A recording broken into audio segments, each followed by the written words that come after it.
This is Macabre Stories by H.P. Lovecraft. Today we will be reading Dagon. I am writing this under an appreciable mental strain, since by tonight I shall be no more. Penniless, and at the end of my supply of the drug, which alone makes life endurable, I can bear the torture no longer, and shall cast myself from the garret window into the squalid streets below. Do not think from my slavery to morphine that I am a weakling, or a degenerate. When you have read these hastily scrawled pages, you may guess, though never fully realize, why it is that I must have forgetfulness, or death. It was in one of the most open and least frequented parts of the broad Pacific that the packet of which I was supercargo fell a victim to the German sea raider. The Great War was then at its very beginning, and the ocean forces of the Hun had not completely sunk to their later degradation, so that our vessel was made a legitimate prize, whilst we of her crew were treated with all of the fairness and consideration due us as naval prisoners. So liberal indeed was the discipline of our captors that 5 days after we were taken I managed to escape alone in a small boat with water and provisions for a good length of time. When I finally found myself adrift and free, I had but little idea of my surroundings. Never a competent navigator, I could only guess vaguely by the sun and stars that I was somewhat south of the equator. Of the longitude I knew nothing, and no island or coastline was in sight. The weather kept fair, and for uncounted days I drifted aimlessly beneath the scorching sun, waiting either for some passing ship or to be cast on the shores of some habitable land.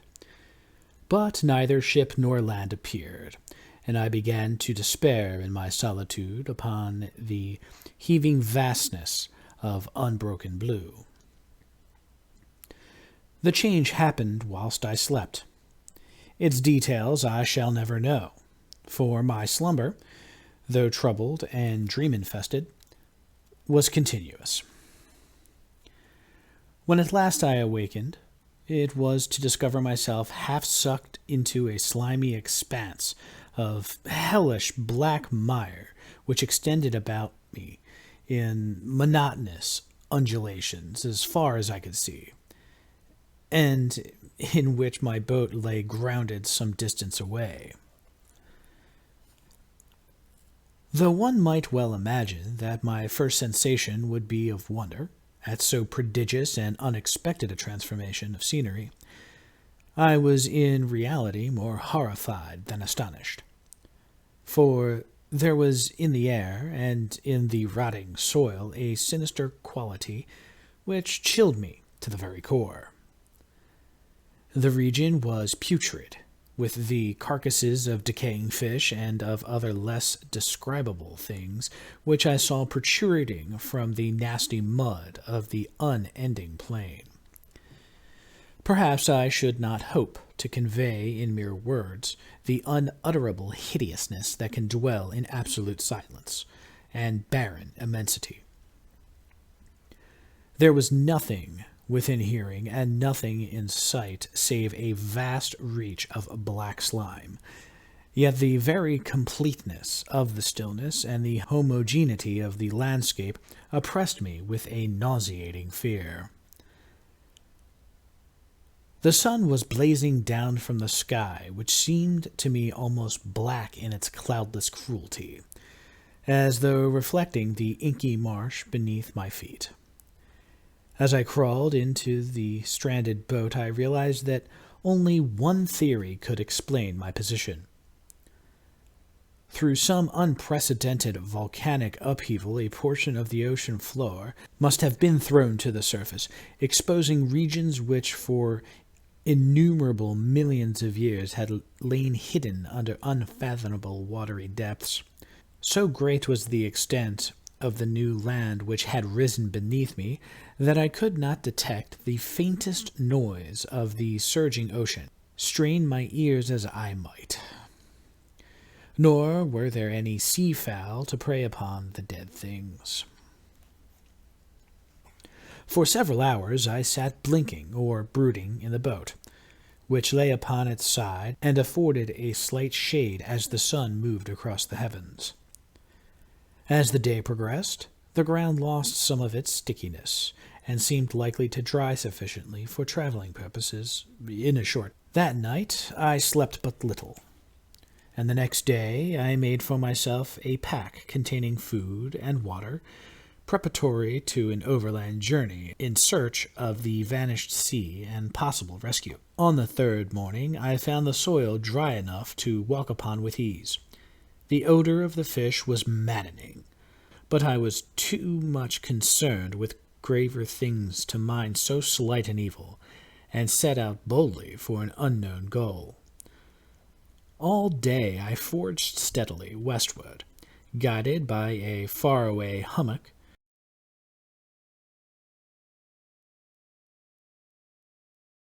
That night I encamped, and on the following day still traveled toward the hummock, though the object seemed scarcely nearer than when I had first espied it. By the fourth evening I attained the base of the mound, which turned out to be much higher than it had appeared from a distance. In intervening valleys, setting it out in sharper relief from the general surface. Too weary to ascend, I slept in the shadow of the hill. I know not why my dreams were so wild that night, but ere the waning and fantastically gibbous moon had risen far above the eastern plain, I was awake in a cold perspiration, determined to sleep no more. Such visions had I experienced were too much for me to endure again, and in the glow of the moon I saw how unwise I had been to travel by day. Without the glare of the parching sun, my journey would have cost me less energy. Indeed, I now felt quite able to perform the ascent which had deterred me at sunset. Picking up my pack, I started for the crest of the eminence. I have said that the unbroken monotony of the rolling plain was a source of vague horror to me, but I think my horror was greater when I gained the summit of the mound and looked down the other side into an immeasurable pit or canyon, whose black recesses the moon had not yet soared high enough to illuminate. I felt myself on the edge of the world, peering over the rim into a fathomless chaos of eternal night. Through my terror ran curious reminiscences of Paradise Lost, and of Satan's hideous climb through the unfashioned realms of darkness. As the moon climbed higher in the sky, I began to see that the slopes of the valley were not quite so perpendicular as I had imagined. Ledges and outcroppings of rock afforded fairly easy footholds for a descent, whilst after a drop of a few 100 feet, the declivity became very gradual. Urged on by an impulse which I cannot definitely analyze, I scrambled with difficulty down the rocks and stood on the gentler slope beneath, gazing into the Stygian deeps where no light has yet penetrated. All at once my attention was captured by a vast and singular object on the opposite slope, which rose steeply about 100 yards ahead of me, an object that gleamed whitely in the newly bestowed rays of the ascending moon. That it was merely a gigantic piece of stone, I soon assured myself, but I was conscious of a distinct impression that its contour and position were not altogether the work of nature. A closer scrutiny filled me with sensations I cannot express. For, despite its enormous magnitude, and its position in an abyss which had yawned at the bottom of the seas since the world was young, I perceived beyond a doubt that the strange object was a well-shaped monolith whose massive bulk had known the workmanship and perhaps the worship of living and thinking creatures. Dazed and frightened, yet not without a certain thrill of the scientist's or archaeologist's delight, I examined my surroundings more closely.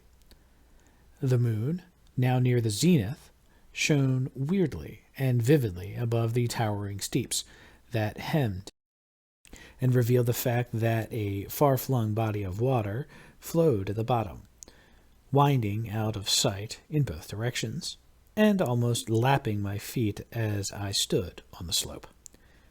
Across the chasm, the wavelets washed the base of the cyclopean monolith, on whose surface I could now trace both inscriptions and crude sculptures.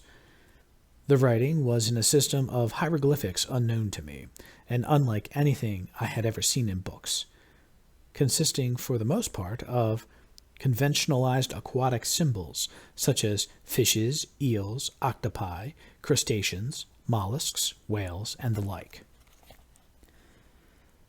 Several characters obviously represented marine things, which are unknown to the modern world, but whose decomposing forms I had observed in the ocean-risen plain. It was the pictorial carving, however, that did most to hold me spellbound. Plainly visible across the intervening water, on account of their enormous size, were an array of bas-reliefs, who would have excited the envy of a Doré. I think that these things were supposed to depict men, at least a certain sort of man, though the creatures were shewn disporting like fishes in the waters of some marine grotto, or paying homage at some monolithic shrine which appeared to be under the waves as well. Of their faces and forms I dare not speak in detail, for the mere remembrance makes me grow faint.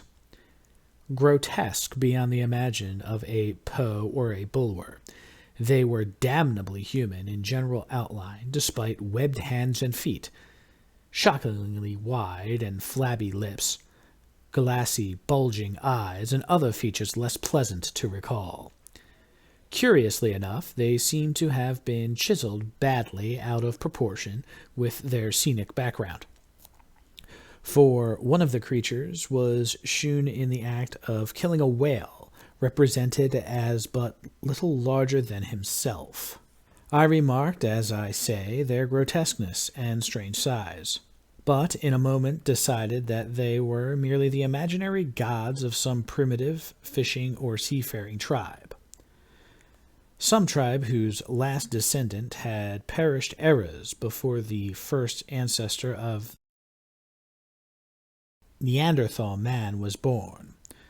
Awe-struck at this unexpected glimpse into the past beyond the conception of the most daring anthropologist, I stood musing whilst the moon cast queer reflections on the silent channel before me. Then, suddenly, I saw it.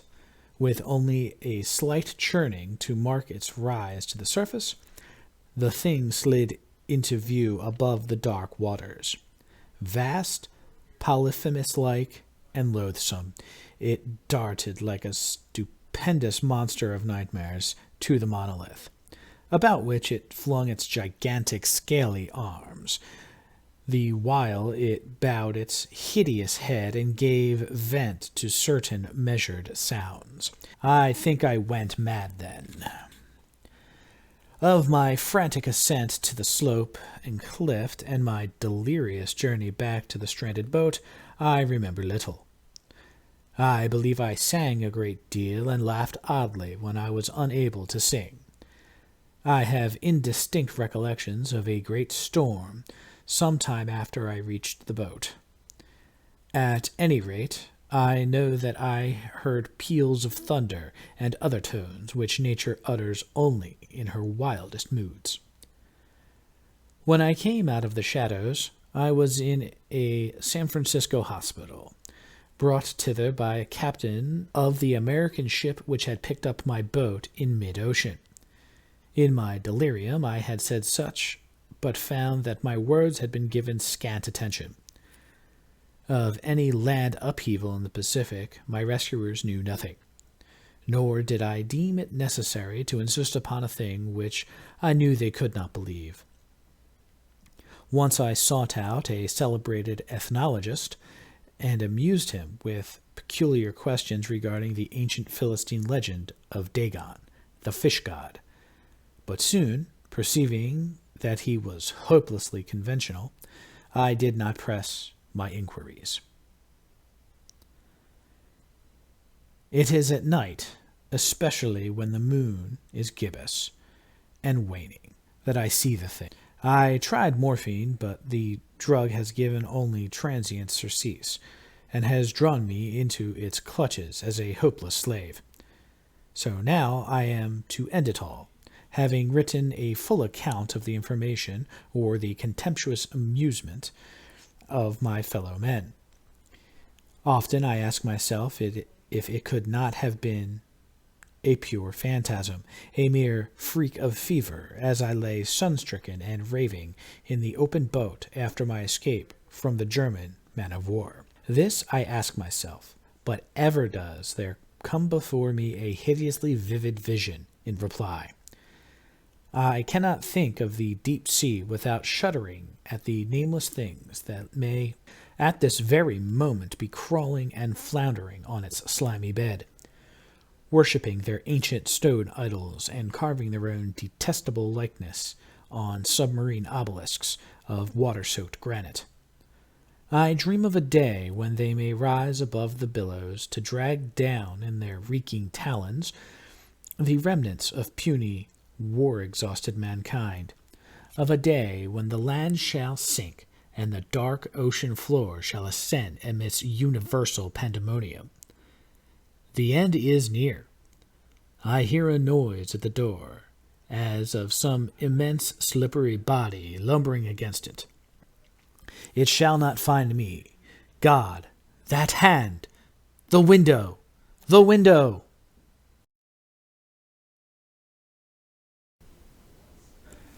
And that was Dagon by H.P. Lovecraft.